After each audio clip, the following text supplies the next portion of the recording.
Swapped. In the beginning of the story, we have Ollie, a cute little fuzzy creature known as the puku.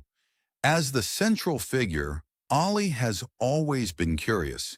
He is intrigued by his surroundings and often gathers the courage to explore the world around him. But his parents, Kalu and Callie, warn him that the world he romanticizes is indeed scary. The Puku live on an island, and Ollie is strictly warned by his parents to never venture outside. Ollie has always been desperate to quench his curiosity, and one day he decides to dive into the lake to discover a whole new enchanting world. But his father pulls him out soon and scolds him for not listening to him. Ollie loves his parents, but deep down, he knows that to satisfy his curious soul, he has to explore more. Since Ollie wasn't really an obedient kid, his parents figured it was time to tell him the tale, a scary story that they believed would convince their little one not to mingle with the outside world. A long time ago, when the puku lived with the other animals in the valley, a group of mammoth-like moving orchard creatures known as the Zo arrived. They offered the animals a gift, magical glowing pods that could transform one creature into another. Basically, a tiger could become a deer, and this helped in uniting the creatures of the valley.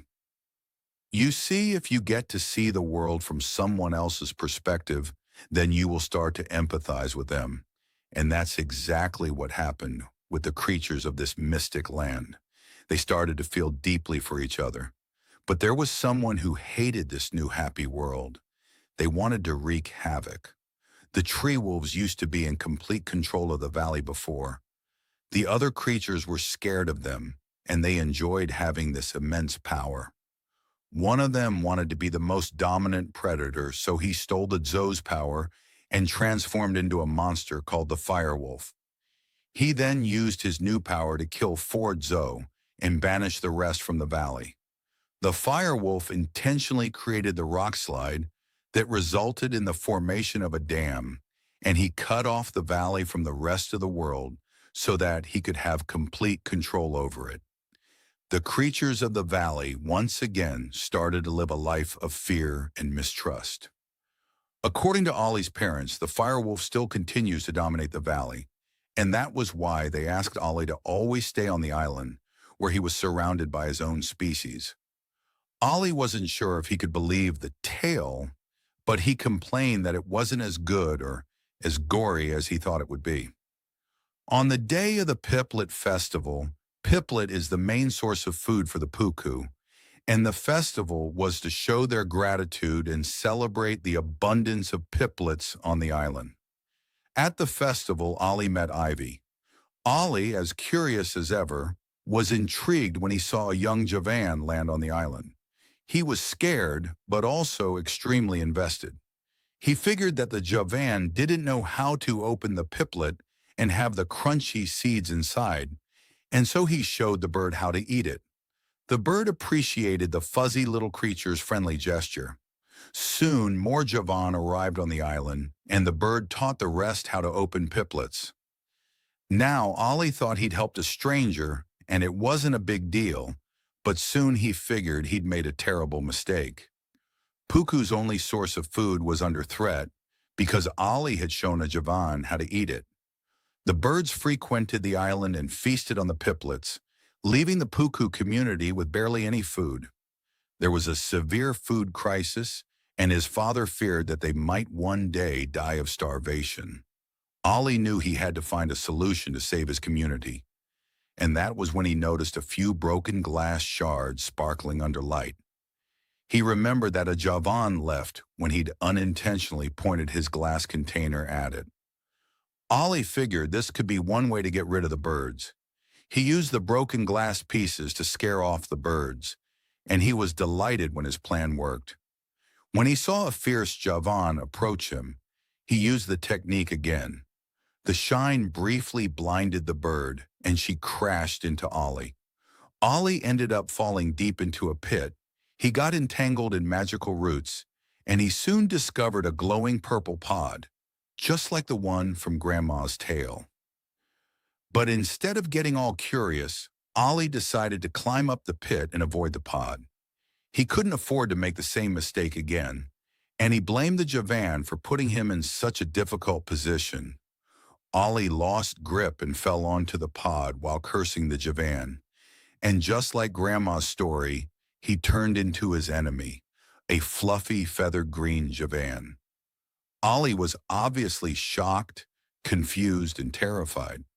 He tried to tell his parents that he was their Ollie, just stuck in a Javan's body, but they assumed that the bird had swallowed their little boy, and they started hitting him. Ollie fell off a cliff, and the next thing he knew, he was in the valley. He was surrounded by three curious Javans, Ivy, Violet, and Lily. Ivy, the elder sister, mentioned that she'd rescued Ollie, although there were a few challenges on the way. Ollie didn't know what to make of the situation. He couldn't grasp the fact that he was a bird, and he absolutely hated his new body. During all this confusion, the sisters realized that a tree wolf was approaching, and since Ollie couldn't yet fly, they coated him with dung so that the wolf wouldn't detect his scent. The plan worked. Ollie survived, and he was left with Ivy, who couldn't yet grasp what was wrong with him. Ollie tried to explain that he was a puku trapped in a Javan's body, and he needed to find another magical pod to fix the mess. Boogle, the friendly lone fish in the lake, with a big, slightly hilarious pout, offered to help Ollie. He'd been swimming around the valley for ages, and he remembered every spot where he'd seen the magical purple pod. He guided them to the closest one, and in an attempt to help, Ivy ended up touching the pod, and she transformed into a puku, because that was the last word she'd said. Ivy, just like Ollie, didn't like her new body, and she struggled to perform basic tasks well. She was used to having wings instead of arms. Although they started off on the wrong foot, Ollie and Ivy soon developed an unlikely friendship, and they gradually started to appreciate each other. Ollie taught Ivy how to see-smell. The puku had sensitive noses and could smell their predators/threats from afar. Ivy taught Ollie to fly, and although he struggled to appreciate having wings instead of arms at first, he soon started to enjoy the bird's-eye view of the valley. Ivy shared with Ollie her struggle as the eldest sister who had to be constantly on the lookout for food to provide for her siblings. When the zoo left, the Javan lost their food sources, and they consumed brush root to keep their hunger down. But it wasn't enough. She had lost her parents to starvation, and the entire community was on the verge of being erased when a puku taught Ivy how to open a piplet. From that day on, the Javan had a new source of food, and they didn't have to worry about hunger anymore. Ollie realized Ivy was the Javan he taught to open the piplet years ago, and when they arrived at the waterfall to get another pod, he confessed how his innocent move had affected his community. There was only one pod, and Ollie tried to establish that if he didn't transform back to a puku, his community might die of starvation, and he would never forgive himself for it. Ivy had no idea that she and her community were responsible for destroying the lives of the puku, and just when the conversation got emotional, the tree wolves showed up. Ivy and Ollie ended up falling on the magical pod as they screamed for help from Boogle. As expected, Ivy and Ollie turned into the Boogle, and they felt defeated, but the friendly fish asked them not to worry.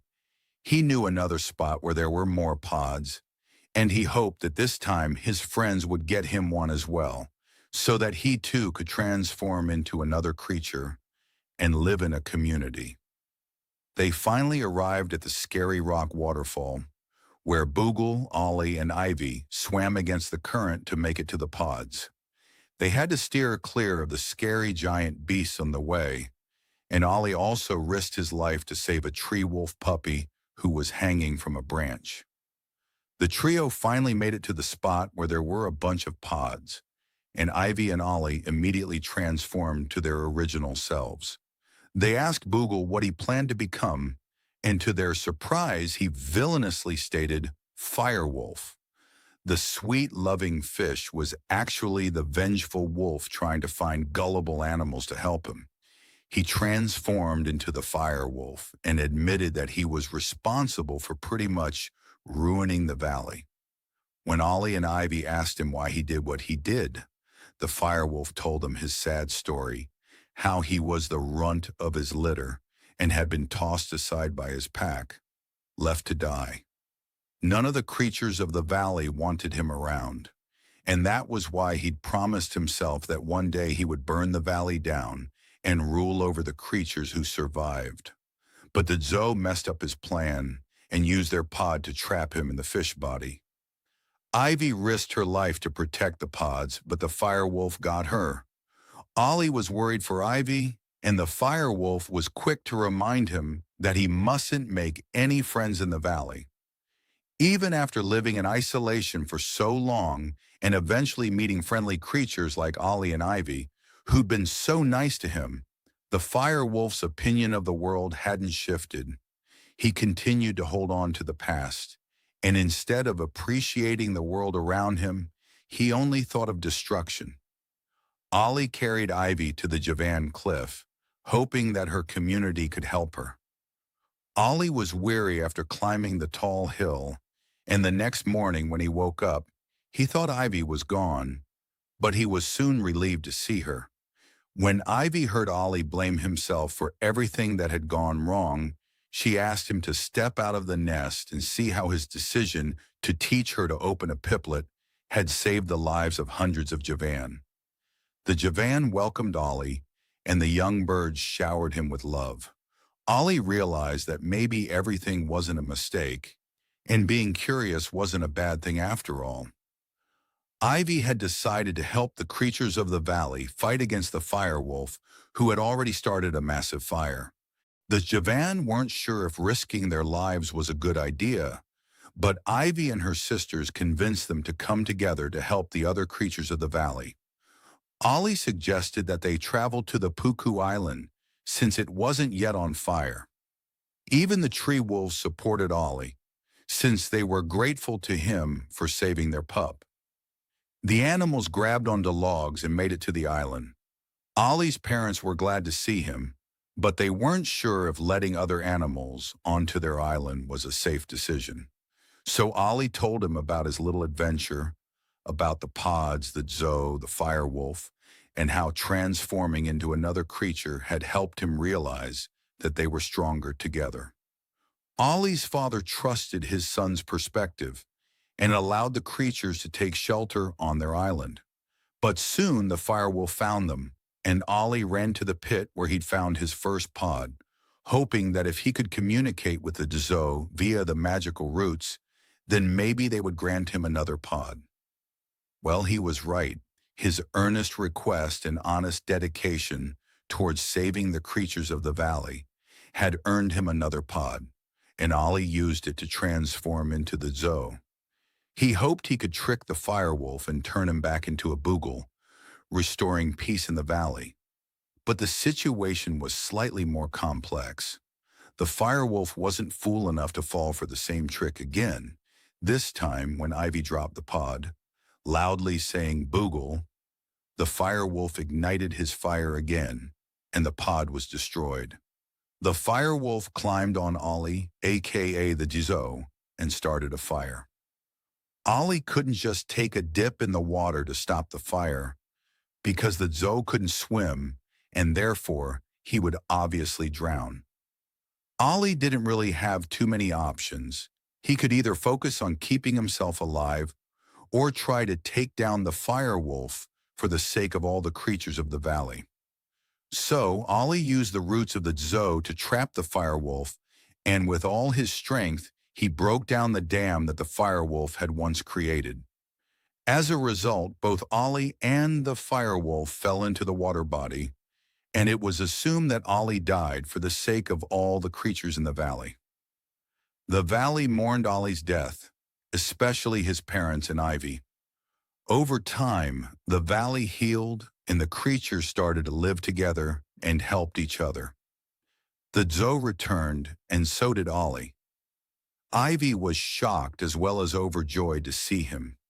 She asked him how he managed to survive, and that was when Ollie revealed that the zoo had come to his rescue. Ollie explained that the zoo had found him by the riverside, and he was a complete wreck. They used their magic pod to help Ollie transform into a puku again, and that was how he survived and healed. Ollie's parents were emotional when they were reunited with their son, and they couldn't believe their eyes when they saw the zoo. The magical mammoth-like creatures bowed down to Ollie for saving the valley and allowing them the chance to reside there again. Just like Ollie had wished for, there was peace in the valley again, and the creatures learned to admire one another instead of being afraid of each other.